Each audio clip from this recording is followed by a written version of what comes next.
मेरी बच्ची को वहाँ क्या हुआ? मेरी बच्ची को वहाँ क्या हुआ? वहाँ से फोन वो सही ढंग दीदी क्या हुआ था जब वो यहाँ कुछ नहीं हुआ, बढ़िया से गया। मैंने उसको छोड़ रखा है ब्लॉक तक। वो ब्लॉक से ऑटो में गए हैं। उसने कहा था मम्मी मैं 6:30 बजे तक फोन करूंगी, तुम लेने आना। मेरी बच्ची को वहाँ क्या हुआ? हल्द्वानी शहर से एक दुखद हादसे की खबर सामने आई है। यहाँ पर घर से हंसी खुशी सहेलियों के साथ फन सिटी गई एक लड़की के साथ जो हुआ उसे सुनकर रूह कांप जाएगी। दरअसल लड़की घर से तो स्कूल टूर में मस्ती करने निकली, लेकिन थोड़ी देर में एम्बुलेंस से उसका शव घर आया तो परिजनों की तो जान निकल गई। पूरा मामला कुछ ऐसा है। फौज में नायब सूबेदार राजेंद्र सिंह रावत नैनी व्यू कॉलोनी जय सिंह भगवानपुर मुखानी में पत्नी सरिता और 2 बच्चे अंजलि और हिमांशु के साथ रहते हैं। उनके दोनों बच्चे जज फार्म स्थित केवीएम स्कूल में पढ़ते हैं। 12वीं में पढ़ने वाली अंजलि रावत का टूर फन सिटी जाना था तो अंजलि स्कूल के करीब 250 बच्चों के साथ 4 बसों से बरेली स्थित फन सिटी गई थी। बच्चों के साथ स्कूल के शिक्षक भी मौजूद थे। बच्चे 9 से 12वीं कक्षा के थे। फन सिटी के स्विमिंग पूल और स्लाइड एरिया में मस्ती के दौरान अंजलि रावत बेहोश हो गई।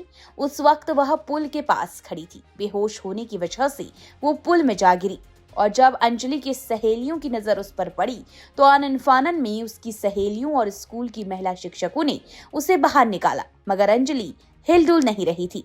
जिसके बाद फन सिटी के कर्मचारी व घबराए शिक्षक उसे पास के ही अस्पताल लेकर पहुंची। वहां डॉक्टरों ने उसकी स्थिति देखने के बाद उपचार के लिए साफ इनकार कर दिया। कहा कि छात्रा में इलाज लायक कुछ भी नहीं बचा है। इसके बाद शिक्षक छात्रा को लेकर वापस हल्द्वानी भाग गई। हल्द्वानी के अस्पताल में पहुंचे तो छात्रा की तब तक मौत हो चुकी थी। ना तो उसकी पल्स चल रही थी, ना ही सांस। आंखों की पुतलियां भी पूरी तरह से फैल गई थी। मृत व्यक्ति के जो भी साइन थे वो छात्रा पर मिले। स्कूल प्रबंध के लोग फिर भी उसे भर्ती कराने की बात कह रहे थे, मगर डॉक्टर ने भर्ती करने से साफ इनकार कर दिया। इसके बाद उसे लेकर हायर सेंटर ले जाने की बात कहकर अस्पताल से चले गए। साथ ही इस बारे में फिर स्वजनों को भी जानकारी दे दी। बताया जा रहा है कि अंजलि की मां सरिता को मौत की खबर नहीं थी। जब एम्बुलेंस के जरिए अंजलि का शव घर पहुंचा तो मां अचंभित रह गई। वो समझ नहीं पाई कि उसके घर के बाहर एम्बुलेंस क्यों रुकी। जब एम्बुलेंस में अंजलि के होने की जानकारी दी गई तो उन्हें भरोसा नहीं हुआ। एम्बुलेंस का गेट खुला और कफन हटा तो सरिता को बेटी का चेहरा नजर आया। मरी हुई अंजलि को मां ने टटोला और जब हरकत नहीं हुई तो सदमे में बेहोश होकर वो जमीन पर गिर पड़ी। इधर बेटी की मौत की खबर सुनकर आनन फानन में राजेंद्र भी ड्यूटी से हल्द्वानी पहुंच गए। वो फूट फूट कर रोते रहे। वही स्कूल प्रबंध का कहना है कि छात्रा को बार बार मिर्गी के दौरे पड़ते थे और आज भी यही हुआ था, जिसकी वजह से वो पानी में गिर गई और यह हादसा हो गया। उनका कहना है कि वो टाइम पर उसे अस्पताल भी लेकर गई, लेकिन वो नहीं बचा पाई। दूसरी तरफ लड़की के परिजनों ने इस बात को पूरी तरह से गलत बता दिया। उनका कहना है कि उनकी बेटी को कोई बीमारी नहीं थी। अब अंजलि की मौत ने स्कूल प्रबंध को भी बुरी तरह से घेर दिया है। पिता राजेंद्र सिंह रावत ने तो मुखानी थाने में तहरीर देकर सीधे स्कूल प्रबंध पर हत्या का आरोप लगा दिया।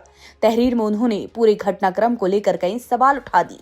उनका कहना है कि जब उनकी कॉलोनी के लोगों ने विरोध किया तो स्कूल वाले अंजलि का शव एम्बुलेंस में छोड़कर भाग गई। इस मामले में पूरे दिन स्कूल प्रबंध और पुलिस की तरफ से भी बचाव वाले बयान आते रहे।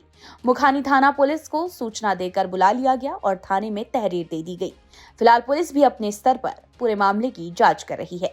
अब स्कूल प्रशासन की तरफ से ये हम लोग साथ हैं, ये बता रहे हैं कि जब हमें पता चला वहाँ पे तो हम तुरंत कपड़े चेंज करे हमने। उसके तुरंत बाद 15 मिनट में हम लोग ले गए हॉस्पिटल। पहले एक पे ले गए, हॉस्पिटल वालों ने बोला कि हायर सेंटर ले जाइए, तुरंत दूसरे पे ले गए। तो ये इसका ECG वगैरह करवाया तो बता रहे हैं कि उस पर कुछ नहीं।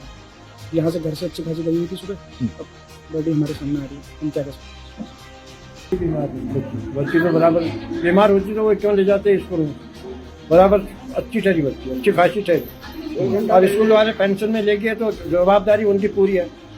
उनने वहाँ से मतलब घोषित कर दिया, बस हॉस्पिटल दिखाते, हॉस्पिटल में बुलाते, पेरेंट्स को बुलाते, उसके पापा को बुलाते, बड़े हॉस्पिटल में उसको डालते। उन्होंने हॉस्पिटल से बाहर कैसे कर दिया।